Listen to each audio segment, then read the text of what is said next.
What up, world, and welcome to another episode of the South African Spies podcast. Today, I'm super excited because it's a milestone episode. It's episode 25, and I can't even believe it. It's so surreal, but I'm filled with such pride because podcasting is an incredibly difficult journey, and I'm so proud to have gotten to this very tiny milestone. But the fact that I've gotten here also gives me some reassurance that this is just the beginning. So, welcome to episode 25 and counting. Now, when I realized I was reaching episode 25 of this podcast, I came to the conclusion that this needed to be something fulfilling to myself. And so I sat down and I reflected on some things that were happening in my life, and it really made me come to the conclusion that there's so many changes and realizations that I've had, especially over the past 3 years relating to my own life. And I've managed to put together a list of 25 realizations that are spread across 5 different categories of my life currently. And those different categories are immigrating, being in my 30s, starting a new career, being married, and lastly, just things I have realized about myself. So without further ado, let's just get straight into it. So let's first talk about immigrating. There's 5 things that have really stood out to me about this entire journey.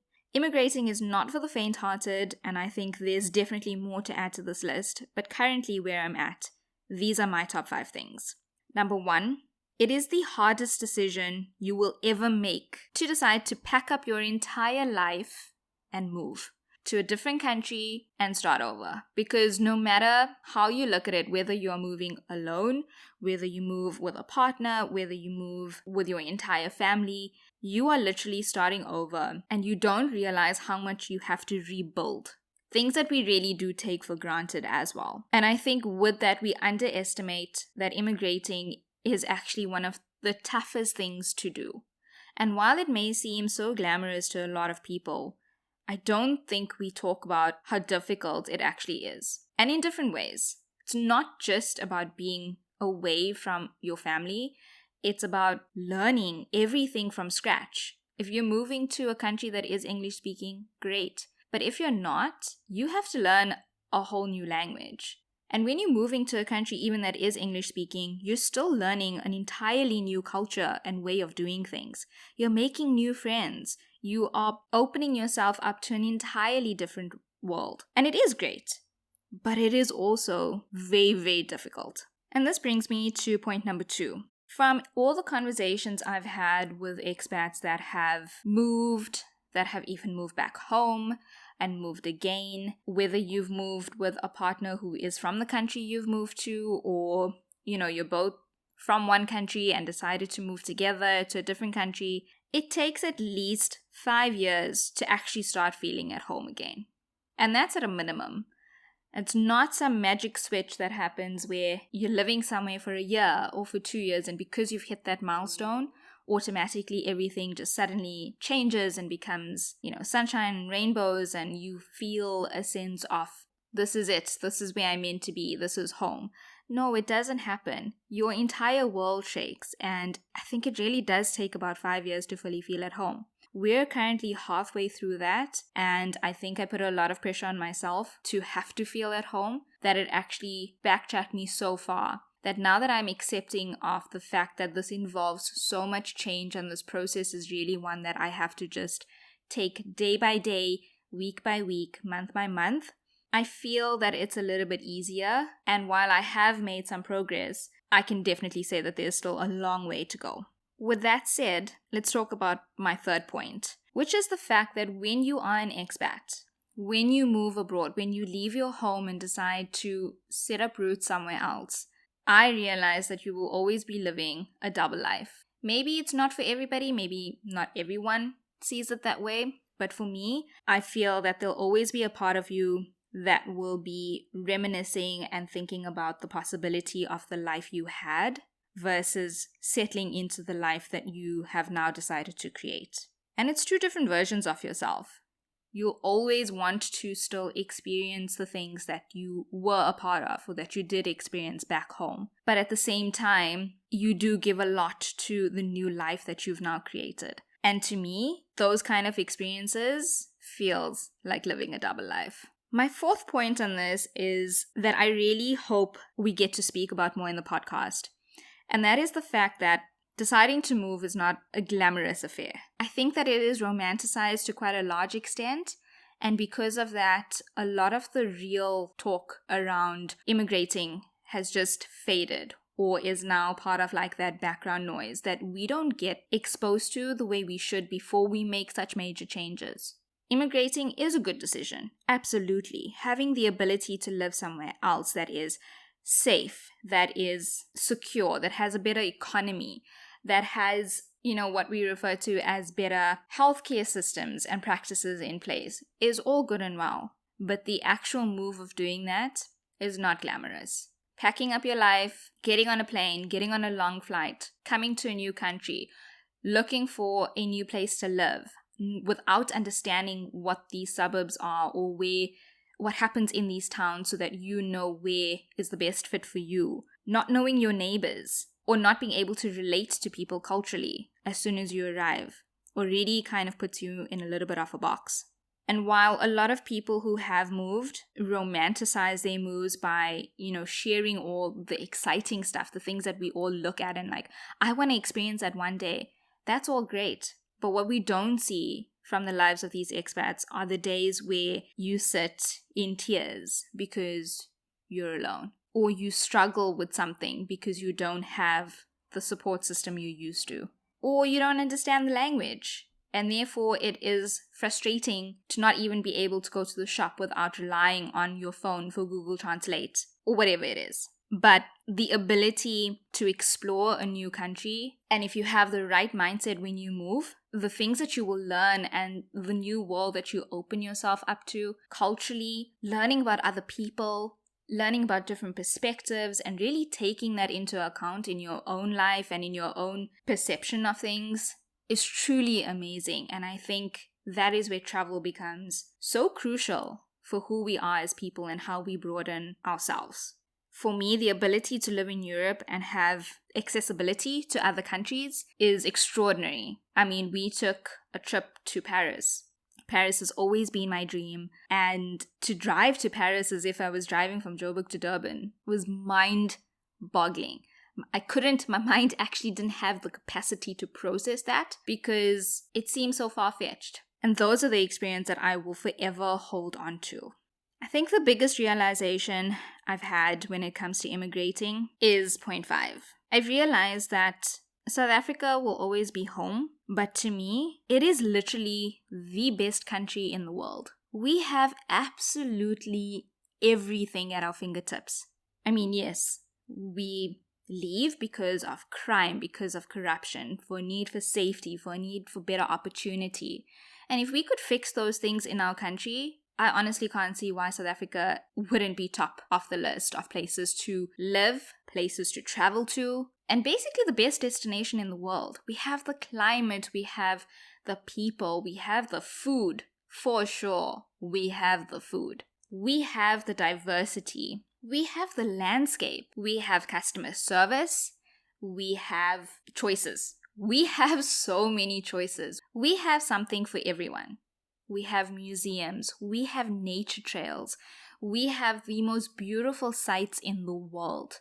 We have rich history. We have art. We have culture. We have party spots. We have celebrations and festivals. And it's really sad that, as an expat myself, I've had to leave the country to be able to appreciate everything that South Africa does have. It's also unfortunate that the reason I would never return is for my own safety and for the opportunities that I would like to provide my family in the future that I know I could never do in South Africa. I hope this changes. I hope that South Africa can restore itself and regain the image that it so badly deserves. Okay, so that's my 5 realizations in regards to immigrating. Now let's talk about age, right? And me being in my 30s. I have been denying that I'm in my 30s from the time I turned 30, and I probably will continue to do so if anybody asks me, because according to my whole family and myself, I'm still like somewhere between 25 and 29. It really just depends on the day I'm having. However, I haven't been able to truly embrace that because, they say you're as old as you feel. Well, this body is definitely feeling like it's in its 30s. So, here's my 5 realizations for being in my 30s. Number 1, if you haven't been keeping fit your whole life or in your 20s, your body will give in and you will not understand how, when, what, and why this has happened, but it will happen. Yes. The memes that we see about how you wake up from the couch and your back aches and your knees are cracking and all of that, I thought was all fun and games until it happened. And you're like, what in the world is going on? I wish I really took this seriously, and in my 20s, I would have spent a lot of time just being better to my body and just being a little bit more fit, going to the gym and actually making that part of my lifestyle, because it would have been so much easier to introduce now. But obviously, I failed at that, so here I am just reaping those consequences. I've also realized that point 2 is eating, for me, is the best way for me to get what my body needs. So I've never been one for supplements and medication and tablets, and not because I'm against it. It's for the simple reason that I can't swallow a tablet. Yes, my brain thinks it's going to kill me, I'm going to choke and die, no matter how many times somebody tells me that, the food you swallow is bigger than that. Cool, but my brain is not registering that. So yes, tablets are going to kill me, I am going to choke, die, and that's going to be it. So instead, I've actually found that if I can find the right foods to eat and the better ways to supplement, whatever my body is lacking, I will do it and I will feel better about it and my body feels good with it. Now, I know that it's not possible to supplement everything, so if I really need to, I will find the smallest, tiniest little tablet and I will have that. Especially for things like vitamin D, because when you move to Europe as a South African, the way the sun don't hit you, you need that tablet. But I've really found that eating is definitely the better way, and I've actually enjoyed finding the right foods to eat and playing around with different recipes and enjoying food that's good for me. It could also be the fact that takeouts here, not for me, it's not at, South African level. So home cooked food just seemed to be better. Could be that, but whatever it is, it's working. My third point on this is I underestimated how important sleep was. And in my 30s, my body is showing me that if I don't get that sleep that I need, I will be damaged for the entire day, if not the entire week. So sleep is something that I'm starting to prioritize and figuring out how I can actually get my body into a better state to get ready for sleep instead of staying up reading or scrolling on TikTok till 2 a.m. and then sleeping till really late during the day. But sleep is important. My fourth realization is quite a big one, and that is I've learned that the quality of people I have around me is far more important than the quantity of nights out we have. I mean, for anybody who knows me, you would know that I've loved a night out. To go out, to party, to dance all night is literally the best thing for me. I still do enjoy that now. But if I had to choose going out every weekend for the next 3 months over spending quality time with the people who I value the most, doing absolutely anything or nothing at all for that matter, I would actually choose spending quality time with those people. It could be because we've moved and, I miss people and that's really what I value more. Or I'm boiling it down to the fact that now I'm in my 30s, I've had my fun, my nights out in my 20s. It doesn't have to be a regular thing anymore. And now when I go out, it will be for a reason. And we make an entire night of it, but also you put in your recovery time because recovery time is so important. And with all this talk about our 20s, it brings me to my last point. And that is, oh my gosh, I realized how dumb I was. And I say this because as a teenager, and even in my early 20s, I was like, oh my gosh, I want to adult and I want to do real things. If I knew that this is what it would be, I would have savored those moments. But adulting is for real, and we were really stupid to want to grow up. Okay, now moving on to starting a new career. If you're new here and don't already know why I started this podcast, it is for a number of different reasons. I wanted a sense of community, I wanted a sense of home, I was going through some stuff in my own life and I needed a little bit of a distraction. One of the things I was going through was really struggling to find a job here because of where we live. It's really, I would say remote, but it's actually just quite far from expat-centered regions. So finding jobs in English has been really difficult. Not interacting with people has really hindered me in terms of learning the language. And so, the podcast was birthed. That for me is starting a new career because this was not my background. It was not something I had experience in or anything of the sort.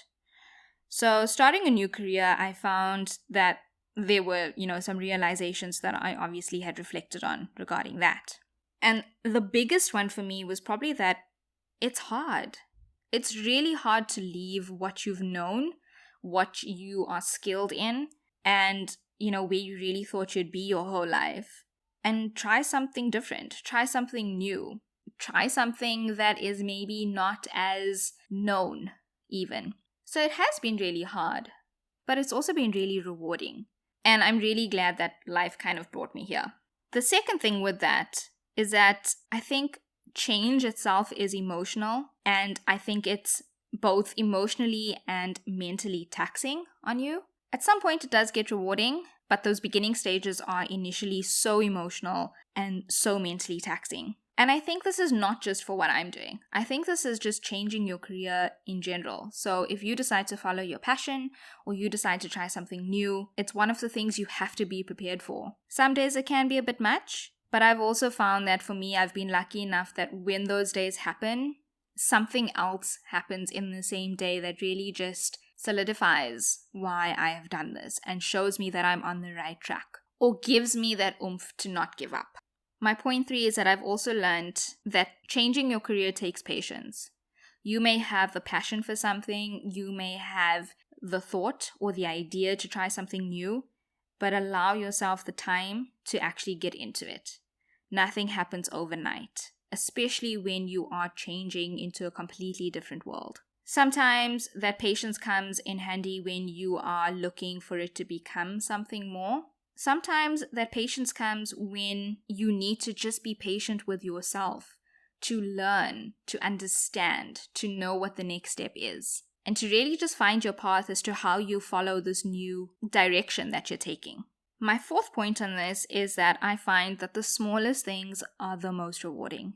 For me, some of the smallest things have just been so rewarding. And it's not even just, receiving comments and receiving messages or acknowledgement from other people, but it's also just myself looking at a topic that I've discussed or a conversation that I've had and finding that, maybe it was a really difficult one, or maybe it was something that was on my list for so long and it's finally happened. I find rewards in such small details, and those are the things that I really hold on to. My last point is really just that it doesn't mean, it's where you'll end up.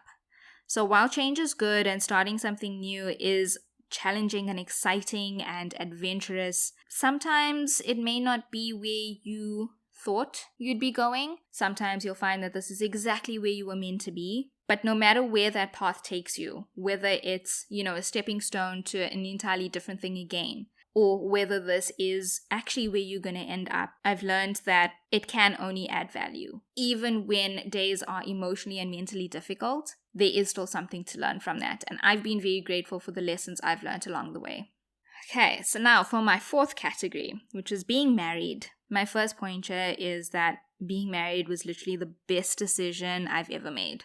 I can't imagine anything in my life that would be a better decision than this. And it's for many reasons. It's the fact that I have a companion, for the rest of my life. But I think it speaks more to my second point, which is marrying the right person versus marrying at the right time. Being married was the best decision I've ever made because I married the right person instead of getting married because I thought that was the right time.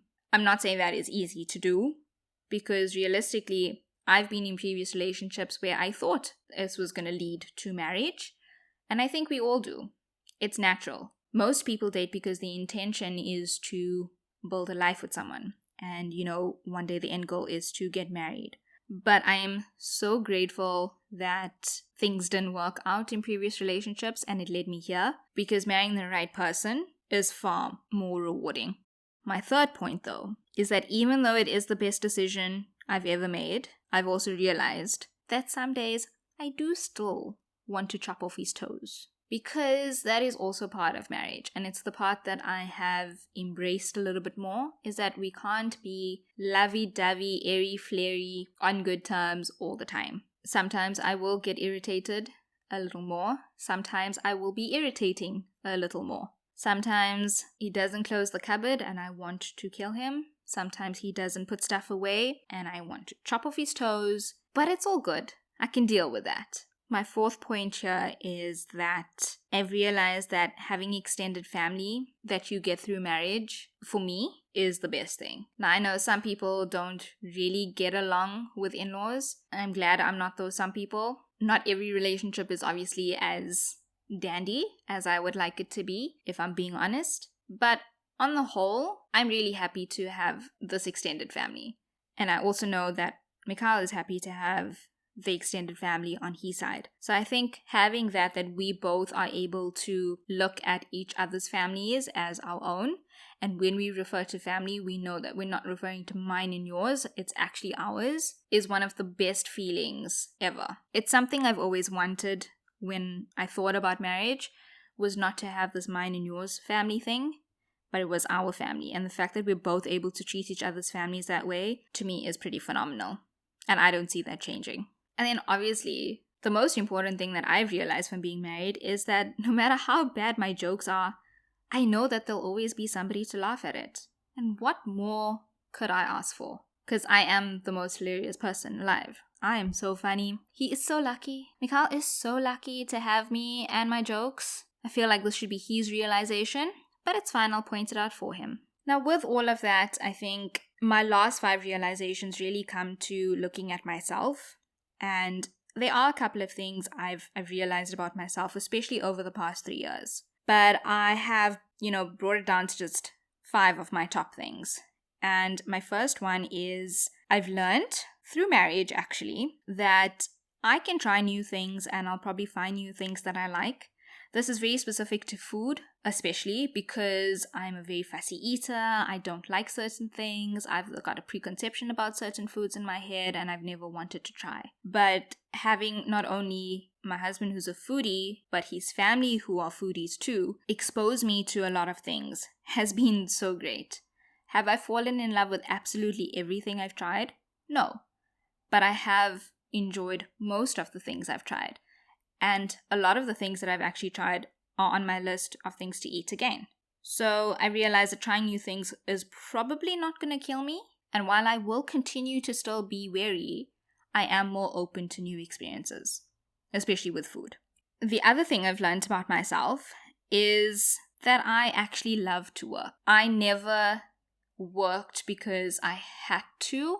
Although, obviously I had to because, you need a job to sustain your life, etc., normal things. But I really loved the work that I did. And I did it, and I gave my all and my everything, and I was so happy and I felt so fulfilled working these extra long days from 5 in the morning till 11 at night. I was happy with that because I loved the work that I did. I really, really enjoyed it. It wasn't about the paycheck at the end. It was about what I could give back in that time. It was about what I could do. And I'm very happy that, where I spent my longest stint working, I was able to make a name for myself and have a legacy that I'm proud of. So when people really talk back on the experience they had with me during our times working together, I'm pretty sure most of the time it was a good one. And I can say that with confidence because I realized that I loved working. I really did. I think it's also probably the reason that I still continue to look for a job. It's not necessarily just for the paycheck. While obviously here and in this day and age, it's helpful. I want to work somewhere where I enjoy it and I want to do something that is fulfilling to me because I really do work because I love it. Which brings me to my third point. And that is the fact that I realized I have a need to be around people for my whole personality to thrive. I am an ambivert, so while I do love this time recharging my battery, I think I now am at the stage where I've got so many batteries recharged that I could probably handle a little bit more social interaction than I would previously in the past. But I've spent enough time recharging, and I have this need to be around people a lot more because half of my personality is basically just on this neutral mode, just waiting to engage. And I realize that the more people I speak to and the interactions that I have, it's really just fulfilling who I am. My fourth point is that, immigrating and being married and all these things that have happened in the past couple years have really allowed me to prioritize different things in my life. And one of the things I've realized about myself is that I'm no longer afraid to cut people off and to cut them out of my life. Previously, if I had interactions or relationships that weren't necessarily adding value to my life, I did find it really hard to always cut that off. But I've also noticed that the more time has gone on, the easier I find that process to happen because I am learning to prioritize what is good for me. And I've also realized that when I do cut people off who don't add that value and who do not give me what I'm looking for in my life at this point, I found that they actually don't care and they don't feel it as much as I thought that they would, which shows me that those decisions I've made to cut people off are the right decisions for me. Now, does this mean that I'm just randomly going and cutting people off? No, it obviously still takes time. It takes a couple of things for me to get to that point where I feel like I will cut you off. But when I do, it's a very easy process. I'm not afraid to lose people because I feel that if anybody is not giving me what I need in my life at that point, and if it's not a mutually beneficial relationship in some way or the other, there's nothing to lose. And my very last point, and something that I have really just had to accept, was that I am way more emotional than I ever thought I was. So I've always known I was emotional, but I thought I was really good at controlling it or hiding it, but I feel quite deeply and I feel quite hard, and it is very difficult for me to suppress those feelings and to suppress those emotions. I cry easily, which, unless you're listening to this podcast, I will completely deny. I would always say that my eyeballs are just sweating, but yeah, I do. And I cry for stupid things also. Like I found myself crying like puppy videos, or I don't know why, but the soldiers returning home and surprising their loved ones gets me every time. And then when you combine the soldiers returning home to their dogs and the dogs' reactions, it's a mess. It's an absolute mess. But I cry. I can even cry for like adverts now. I tear up and I can watch series even when I know something's gonna happen, and I'll cry for that. But I'm not just emotional in the sense of crying. I've realized I'm also emotional in so many different senses of the word. Like if there is a feeling, I completely encompass it at that time. It's good feelings, it's bad feelings, it's overwhelming feelings, it's absolutely everything. I am just one big bag of emotions. And normally when you say that, people are like, I don't think that's a good thing. I don't think it's a bad thing. I am embracing it. I don't think it makes me irrational in any way. I think it gives me a different ability to make decisions. I've learned to acknowledge my emotions to make sure I don't make rash decisions. But I am at a point where I'm fully embracing the fact that I am a person who handles things with emotion and EQ. So yeah, that was a lot. But those were my 25 realizations for our 25th episode. I would love to know if anybody is sitting in the same boat as me, if anything on this list resonates with you. I do think these are things that are going to come up, as part of future conversations, in different ways. But I'm really happy that I got a chance to sit back and reflect and to really pinpoint these kind of things. Change is good. Change is scary. Change is challenging. But change is also inevitable. And I love the fact that I am changing, that my life is changing with my loved ones, that people constantly change, grow, and evolve daily. I love the fact that we're privileged enough to acknowledge it and to embrace it. And I really hope you are too. So that's it for now. Until our next episode, Shup sweet and aware. Lots of love.